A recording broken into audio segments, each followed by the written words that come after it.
오늘은 아기 예수님이 우리를 구원하시기 위해서 인간의 몸으로 오신 날을 기념하는 성탄절입니다. 그래서 오늘 저는 여러분들과 성탄절 이야기를 좀 나눠보려고 합니다.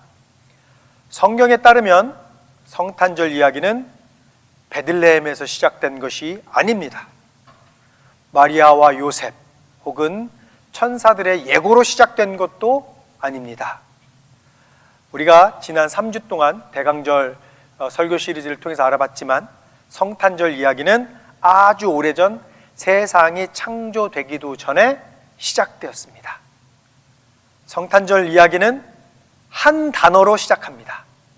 단순히 어떤 word, 한 단어가 아니라 말씀이라는 단어입니다. 말씀. 그래서 요한복음 1장 1절에서도 태초부터 말씀이 있었다고 이렇게 말했습니다. 태초에 말씀이 계셨다. 그 말씀은 하나님과 함께 계셨다. 그 말씀은 하나님이셨다. 성경은 이 말씀이라는 단어로 우리에게 성탄의 시작을 보여줍니다. 그래서 오늘 우리는 이 성탄절을 맞이하여서 태초부터 있었던 이 말씀이라는 이 단어가 어떻게 해서 성탄까지 이어져 왔는지에 대해서 한번 말씀을 좀 드리려고 합니다. 그리고 오늘은 감사와 기쁨이 넘치는 성탄절이므로 우리의 영적 삶에 대한 도전과 교훈보다는 예수님의 탄생에 관한 기쁨의 메시지를 전하는 형식의 설교를 좀 여러분들에게 드리려고 합니다. 그래서 첫 번째로, 하나님은 말씀으로 세상을 창조하셨습니다. 하나님은 말씀으로 세상을 창조하셨습니다. 성경은요, 우리들에게 태초부터 말씀하시는 하나님에 대해서 보여줍니다. 우리는 창세기에서 태초에 하나님께서 말씀하셨다라는 것을 읽게 됩니다. 성경이 하나님에 대해서 가장 먼저 알려주는 사실 중에 하나는 뭐냐면, 우리 하나님은 말씀하시는 하나님이다라는 거예요. 보세요. 창세기 1장부터 쭉 보면 뭐라고 얘기합니까? 하나님이 말씀하시니까 세상이 창조되었잖아요. 하나님이 빛이 있으라 하시니 빛이 생겼어요. 하나님이 하늘이 있으라 하시니까 하늘이 생겼어요. 하나님이 말씀하시니까 땅이 드러나고 식물이 자라났습니다. 하나님이 또 말씀하시니까 해와 달과 별들이 나타났습니다. 또 하나님이 말씀하시니까 물들에는 생물들로 가득 차 있고 새들은 하늘을 날게 되었습니다. 하나님은 말씀으로 야생동물과 가축과 땅에 움직이는 모든 생물을 만드셨습니다. 다 말씀으로 만드신 거예요. 그래서 민수기 23장 19절 후반부에서 이렇게 말합니다. 어찌 말씀하신 대로 하지 아니하시랴? 어찌 약속하신 것을 이루지 아니하시랴? 무슨 말이냐면, 하나님이 말씀하시면 그대로 다 이루어진다라는 말이에요. 하나님이 말씀하셨고 그로 인해서 창조 세계가 생겨났습니다. 이게 바로 하나님의 능력, 말씀의 능력이에요. 이게 말씀이라고 불리는 분의 능력이란 말이에요.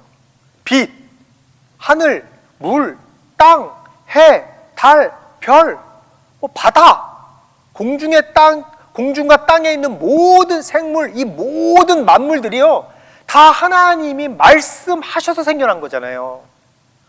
그래서 시편 33편 6절과 9절에서요 이렇게 말했습니다.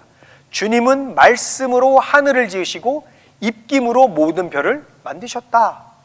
한마디 주님의 말씀으로 모든 것이 생기고 주님의 명령 한마디로 모든 것이 견고하게 제자리를 잡았다.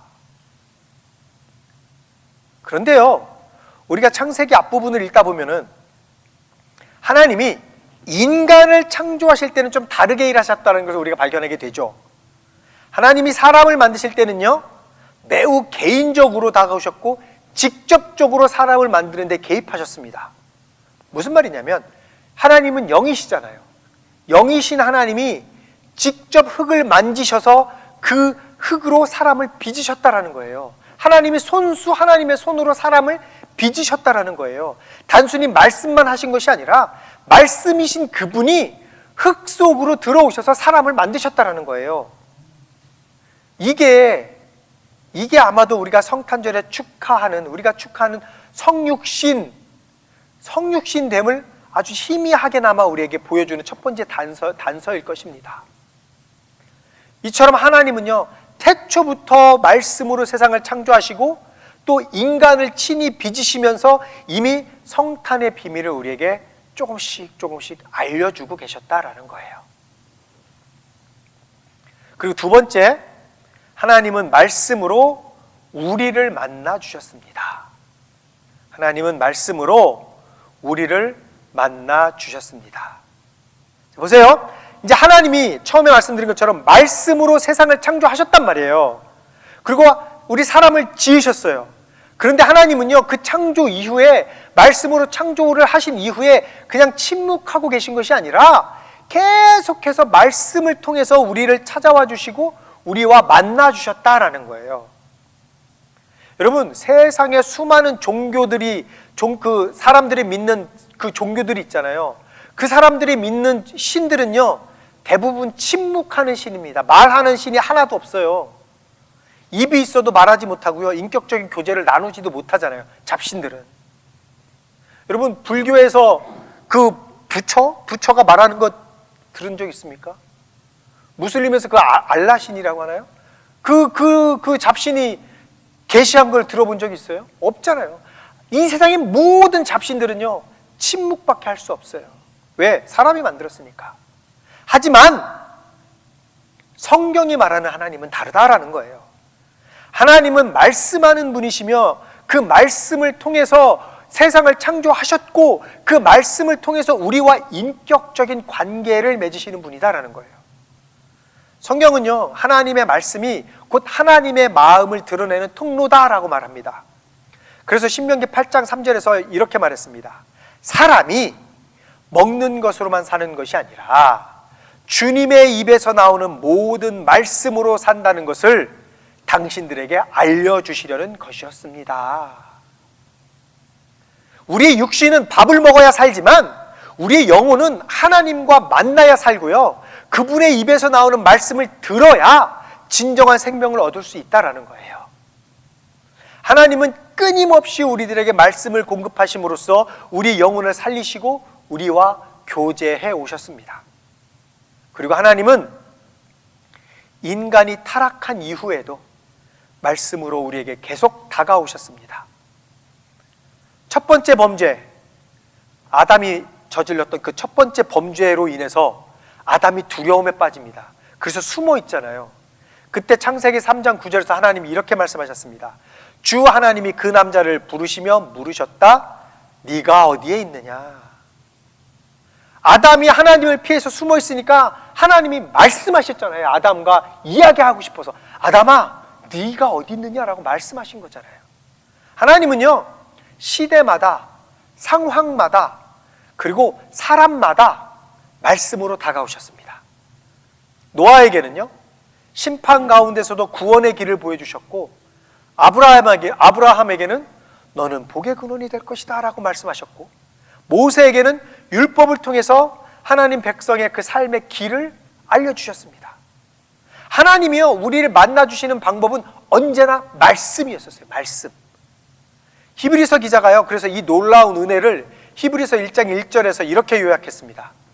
하나님께서 옛날에는 예언자들을 통하여 여러 번에 걸쳐 여러 가지 방법으로 우리 조상들에게 말씀하셨으나, 이렇게 얘기했다고요. 하나님은 여러 번에 걸쳐 여러 가지 방법으로 우리에게 말을 걸어오셨어요. 대화를 해오시고 대화를 계속 하셨고 우리와 교제를 하셨다라는 거예요. 우리가 그런데 그것을 못 알아들으면 다른 예언자를 보내시고 우리가 그걸 외면하면 또 다른 방법으로 말씀하시고, 그래서 끈질기게 우리 곁을 지키고 계셨다라는 거예요. 우리 하나님이. 우리가 하나님을 모른 척 할 때도 하나님은 계속해서 말을 걸고 계셨다라는 거예요, 우리에게. 여러분, 이것은요, 하나님이 우리를 얼마나 사랑하시는지, 우리와의 관계를 얼마나 간절히 원하시는지를 보여주는 증거예요.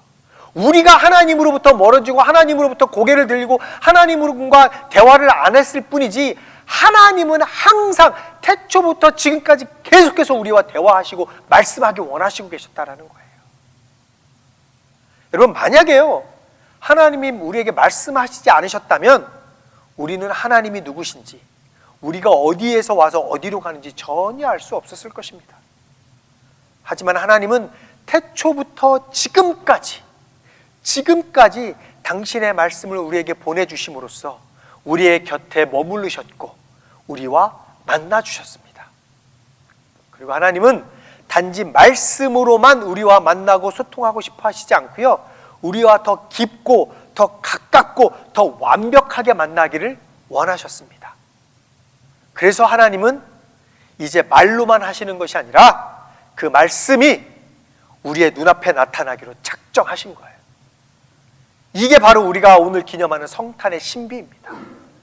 지금까지는 말씀으로만 이야기하셨지만 내가 이거 가지고는 안 되겠다, 내가 직접 저들을 만나야겠다, 그렇게 내려오셨다는 거예요. 그래서 세 번째, 하나님은 말씀으로 구원자를 약속하셨습니다. 하나님은 말씀으로 구원자를 약속하셨습니다. 하나님은 우리에게 단순히 율법이나 지침만을 말씀하신 것이 아닙니다. 하나님께서 우리에게 주신 말씀의 핵심, 바로 그 하이라이트는요, 구원자에 대한 약속이에요. 인간의 하나님을 떠나서 죄에 빠져 있을 때, 세상이 어둠으로 뒤덮여 있을 때, 그때 하나님은 침묵하지 않으시고요, 그 즉시 구원의 말씀을 선포하셨습니다. 성경에서 가장 먼저 주어진 구원자의 약속은요, 언제 시작했냐면 에덴 동산에서 시작한 거예요. 에덴 동산에서. 하나님은 에덴 동산에서 구원에 대한 약속을 바로 하셨어요. 인간이 하나님을 떠났을 때 하나님은 즉시 구원의 길을 열어주셨고 이렇게 말씀하셨어요. 창세기 3장 15절에서 내가 너로 여자와 원수가 되게 하고 너의 자손을 여자의 자손과 원수가 되게 하겠다. 이게 지금 사탄에게 하신 말씀이거든요. 보세요. 내가 너로 여자와 원수가 되게 하고 너의 자손을 여자의 자손과 원수가 되게 하겠다 그랬잖아요. 여자의 자손 누구를 얘기하는 거예요? 예수님을 얘기하는 거예요. 비록 인간은 타락했지만요, 하나님은 포기하지 않고 회복의 말씀을 계속해서 던지고 계신 거예요. 아담과 하와가 범죄하자마자 하나님이 약속하신 거예요. 여자의 자손을 통해서 너를 내가 징벌할 것이다, 예수를 보내주시겠다라는 이야기를 하시는 거예요. 시간이 흘러서 역사가 어두워지면요, 하나님은 그때마다 예언자들을 통해서 이 약속의 말씀을 다시 확인시켜 주시고요, 더 구체적으로 말씀해 주시고요, 더 선명하게 보여주셨습니다. 다윗 시대를 보면요, 하나님이 다윗에게 구원자에 대해서 더욱 구체적으로 약속하시는 장면이 나와요. 사무엘하 7장 12절에서 13절에서 이렇게 하나님이 약속하셨습니다. 너의 생애가 다하여서 네가 너의 조상들과 함께 묻히면 내가 네 몸에서 나올 자식을 후계자로 세워서 그의 나라를 튼튼하게 하겠다. 여기서 말하는 너라는 대상은 다윗을 이야기하는 겁니다. 바로 그가 나의 이름을 드러내려고 집을 지을 것이며 나는 그의 나라의 왕위를 영원토록 튼튼하게 하여 주겠다. 여기서 말하는 그는 예수님을 이야기하는 거예요. 이 말씀은 다윗의 왕조를 넘어서 영원한 왕, 즉 예수 그리스도를 예언하는 약속이에요.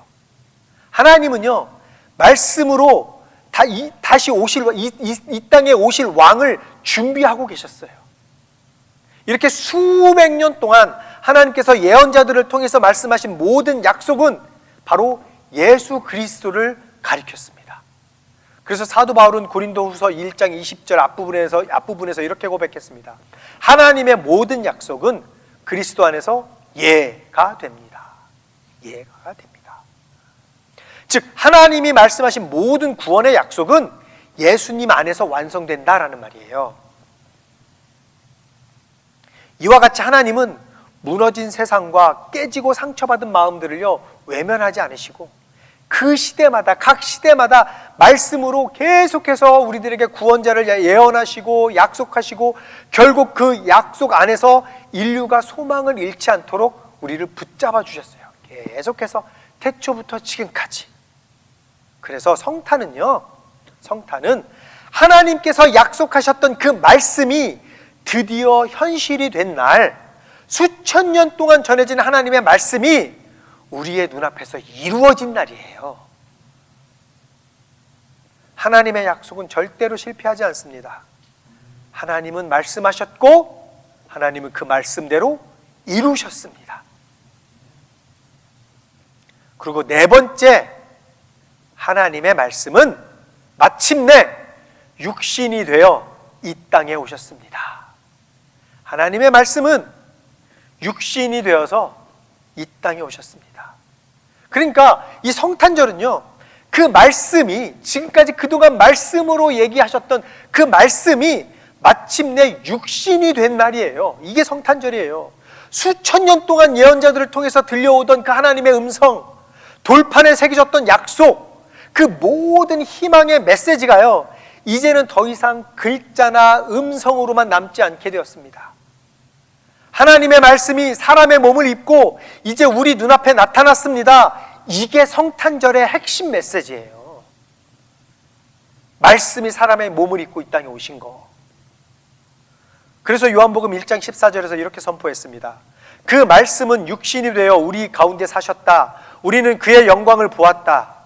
그것은 아버지께서 주신 외아들의 영광이었다. 그는 은혜와 진리가 충만하였다. 여기서요, 그 말씀이 육신이 되어 우리 가운데 사셨다라고 얘기했잖아요. 여기서 사셨다라는 말은요, 장막을 치고 우리와 함께 거하셨다라는 말이거든요. 즉 하나님이 우리 곁에 오셔서 우리의 삶 한가운데 머무시길 원하셨고, 우리의 삶 한가운데서 우리와 같이 계셨다라는 거예요. 그러니까 우리는 이 말씀을 통해서요, 하나님이 어떤 분인지 우리는 분명하게 알 수 있습니다. 무슨 말이냐면, 하나님은 인간을 향한 그 사랑을 말로만 하시는 분이 아니라 그 사랑을요, 몸으로, 삶으로, 현실 속으로 직접 우리 안에 들어오셔서 그 사랑을 보여주신 분이시다라는 거예요.